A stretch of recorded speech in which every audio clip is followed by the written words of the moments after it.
Di kampung tepi Sungai Kapuas, orang-orang percaya air tidak pernah benar-benar lupa. Saat sungai surut, rahasia lama muncul lagi, termasuk nama yang tak boleh disebut, Kuyang. Jauh hari, 23 tahun, pulang hanya ingin menenangkan pikirannya. Rumah kayu peninggalan kakeknya sunyi, seolah menyambutnya. Malam pertama, terdengar sesuatu bergerak di atap. Bukan hujan, bukan binatang. Sejak itu, Jauh Hari sadar, kepulangannya bukan sekedar pulang, tapi menjadi bagian dari kisah lama yang belum selesai.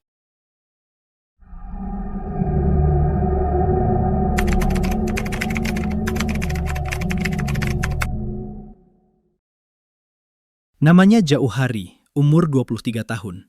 Ia anak sungai, lahir dan besar di tepian Sungai Kapuas, Kalimantan Barat.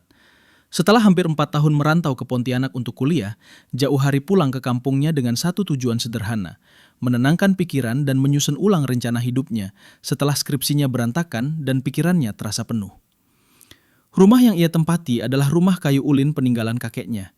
Berdiri sedikit terpisah dari rumah lain, menghadap sungai dengan hutan kecil di belakangnya. Malam-malam di sana selalu sunyi, hanya suara air dan serangga yang menemani. Di hari pertama, Jauh Hari menikmati ketenangan itu. Ia duduk di lantai rumah, menyeduh kopi hitam, membiarkan angin sungai masuk lewat jendela. Kampung ini terasa sama seperti dulu, tenang, akrab, dan jujur. Namun malam kedua, sesuatu berubah. Saat Jauh Hari hampir terlelap, terdengar suara gesekan pelan dari atas atap, seperti kuku menyentuh kayu. Ia membuka mata, menahan napas. Cuma tupai, katanya pada diri sendiri. Tapi suara itu muncul lagi, lebih lama, disertai anjing-anjing yang melolong dari kejauhan. Pagi harinya, Jauh Hari melihat neneknya menggantung bawang merah dan bawang putih di dekat pintu. "Buat apa, Nek?" tanyanya. Nenek hanya tersenyum tipis. "Biar rumah ini tetap ramah." Hari demi hari, Jauh Hari mendengar bisik-bisik warga. Ada ibu muda yang baru melahirkan, lalu beberapa orang mencium bau amis di sekitar rumahnya saat malam. Beberapa pemuda mengaku melihat bayangan terbang melintas cepat di atas pohon rambai. Nama itu akhirnya terdengar juga, Kuyang. Jauh Hari tidak langsung percaya. Ia tumbuh dengan cerita itu, tapi selalu menganggapnya sekedar mitos untuk menakuti anak-anak. Sampai suatu malam, ketika ia terbangun karena haus dan melihat sesuatu dari balik jendela. Di bawah cahaya bulan, tampak sesosok kepala melayang dengan bagian dalam tubuh menjuntai. Gerakannya pelan, mengitari atap rumah, seolah mencari celah. Sebelum kita lanjut ceritanya, kalau kamu suka cerita mistis seperti ini, jangan lupa like video ini, komen pengalaman atau pendapatmu tentang Kuyang, dan subscribe supaya tidak ketinggalan cerita-cerita misteri dari seluruh Nusantara. Kalau mau, share juga ke teman-temanmu yang suka horor ya. Jauh Hari terpaku, tubuhnya kaku, keringat dingin mengalir di punggungnya. Ia mundur perlahan, menutup jendela, dan duduk bersandar di dinding kayu, jantungnya berdegup keras. Keesokan paginya, Jauh Hari memberanikan diri bertanya pada neneknya. "Kalau memang ada," katanya pelan, "kenapa nggak diusir saja?" Nenek menggeleng. Tidak semua yang datang itu musuh. Ada yang hanya bertahan hidup dengan caranya sendiri. Kita cukup jaga batas. Malam terakhir sebelum Jauh Hari berniat kembali ke Pontianak, suara di atap datang sekali lagi. Tapi kali ini ia tidak lari. Ia mengintip pelan dari celah pintu. Kuyang itu menoleh. Matanya redup, tidak marah. Lebih seperti kosong dan lelah. Beberapa detik mereka saling menatap, lalu makhluk itu berbalik dan terbang menuju hutan. Sejak malam itu, rumah kembali sunyi. Jauh Hari akhirnya kembali ke kota. Ia membawa pulang lebih dari sekedar rencana hidup baru. Ia membawa satu pelajaran yang diajarkan kampungnya. Tidak semua yang tak bisa dijelaskan harus dilawan. Sebagian hanya perlu dihormati. 2 minggu setelah kembali ke Pontianak, Jauh Hari merasa hidupnya mulai normal lagi. Ia kembali ke kos, membuka laptop, dan mencoba menyelesaikan skripsinya. Tapi anehnya, setiap malam ketika suasana terlalu sunyi, pikirannya selalu kembali ke rumah kayu di tepi Sungai Kapuas. Bukan karena takut, justru karena rasa penasaran. Suatu sore, nenek menelpon. "Kalau kau tidak sibuk," kata nenek pelan, "pulanglah sebentar. Sungai sedang surut. Banyak hal lama yang kelihatan." Jauh Hari tidak terlalu paham maksudnya. Tapi ada sesuatu di nada suara nenek yang membuatnya mengangguk. 2 hari kemudian, ia sudah kembali ke kampung. Kampung itu berubah. Air sungai surut jauh dari biasanya, memperlihatkan batang-batang kayu tua dan sisa perahu lama yang dulu tenggelam. Warga lebih sering berkumpul sore hari, berbicara dengan suara pelan. Malam pertama, tidak ada suara di atap. Tapi jauh hari mencium bau amis samar di udara. Bukan busuk, lebih seperti besi basah. Nenek menyalakan lampu minyak meski listrik masih ada. Beberapa malam ini dia kembali, kata nenek tanpa menoleh. Dia, tanya jauh hari. Kuyang itu, tapi bukan cuma dia. Jauh hari terdiam. Maksud nenek? Nenek duduk menatap lantai. Ilmu itu dulu dipelajari banyak orang. Sekarang yang tersisa cuma satu. Dan dia sudah terlalu lama sendirian. Malam semakin larut. Angin berhenti. Suara hutan seakan menjauh. Jauh hari duduk di ruang tengah, menunggu, entah apa. Lalu terdengar lagi. Gesekan di atap. Tapi kali ini berbeda. Tidak berputar-putar. Tidak gelisah. Seperti seseorang duduk. Jauh hari membuka pintu perlahan. Udara dingin menyentuh wajahnya. Di atas pohon dekat rumah, ia melihatnya. Kuyang itu tidak mendekat. Ia hanya menatap rumah, lalu menoleh ke arah jauh hari. Di matanya ada sesuatu yang baru. Bukan lapar, bukan amarah. Permintaan. Dia ingin berhenti, bisik nenek di belakang jauh hari, tapi tidak tahu caranya. Jauh hari menelan ludah. Terus aku harus apa? Nenek tersenyum tipis. Kau anak sungai. Kau pulang bukan tanpa alasan. Angin kembali bergerak. Daun-daun berdesir. Kuyang itu perlahan menjauh, terbang rendah mengikuti alur sungai yang surut. Dan untuk pertama kalinya, jauh hari merasa cerita ini belum mendekati akhir. Pagi datang dengan lambat. Kabut masih menggantung di atas sungai Kapuas, menutupi permukaan air yang surut seperti menyimpan sesuatu yang tidak ingin dilihat sembarang orang. Jauh hari duduk di tangga rumah, menatap aliran sungai sambil memikirkan kata-kata nenek semalam. Kau anak sungai. Ia baru sadar, sejak kecil nenek selalu menyebutnya begitu. Bukan anak kampung, bukan cucu, tapi anak sungai. Dulu jauh hari mengira itu cuma panggilan sayang.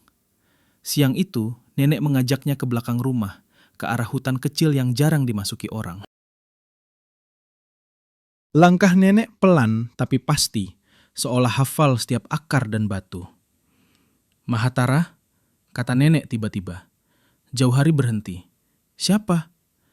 Itu nama aslinya, jawab nenek, sebelum orang memanggilnya Kuyang. Mereka sampai di sebuah tanah lapang kecil. Di tengahnya ada batu besar berlumut, retak di bagian tengah. Nenek duduk di sana, lalu menepuk sisi batu, menyuruh jauh hari ikut duduk. Dulu, Mahatara itu bidan kampung, kata nenek. Tangannya ringan, banyak ibu selamat karena dia. Jauh hari terdiam. Waktu penyakit datang, orang-orang mati satu persatu. Mahatara tidak mau kehilangan kemampuannya menolong. Dia belajar ilmu yang salah. Awalnya untuk bertahan, lama-lama untuk menahan usia. Dan akhirnya jadi kuyang, gumam jauh hari. Nenek mengangguk. Ilmu itu mengikat, bukan cuma tubuh, tapi niat. Kalau tidak dilepaskan dengan benar, ia akan terus lapar. Sore menjelang, langit berubah jingga. Bau sungai kembali tercium. Nenek menyiapkan lampu minyak dan semangkuk air sungai di ruang tengah. Malam ini, kata nenek, kau harus bicara padanya. Jauh hari menatap nenek, kaget. Aku? Dia tidak datang ke orang sembarangan, jawab nenek. Dia datang ke darah yang masih ingat. Malam turun tanpa suara.